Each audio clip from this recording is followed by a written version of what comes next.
Mafia, আমাদের থেকে বড় মাফিয়া বাংলাদেশে। শেখ হাসিনার মতো মাফিয়াকে বিতাড়িত করে দিয়েছি, এখন দেশে আমরাই বড় মাফিয়া, আমাদের চেয়ে বড় মাফিয়া দেশে আর নেই।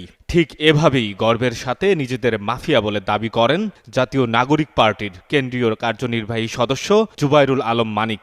তার এই বক্তব্য সামাজিক যোগাযোগ মাধ্যমে রীতিমতো ভাইরাল, এমনকি গণমাধ্যমেও শিরোনাম হয়েছে। সোমবার চট্টগ্রামের আনোয়ারা উপজেলার একটি কমিউনিটি সেন্টারে এনসিপি আয়োজিত ঈদ পূর্ণমিলনী অনুষ্ঠানে প্রধান অতিথির বক্তব্যে তিনি এসব কথা বলেন। আর এটা ওইটা না, কাপড় ধোয়ার একটাই সলিউশন, চাকা অল ইন ওয়ান। তিনি নতুন ক্ষমতা প্রত্যাশীদের প্রতি হুঁশিয়ারি দিয়ে বলেন, দেশে যারা নতুন করে মাফিয়া হয়ে ওঠার স্বপ্ন দেখছেন তাদেরকে এখনই সতর্ক হয়ে যেতে হবে।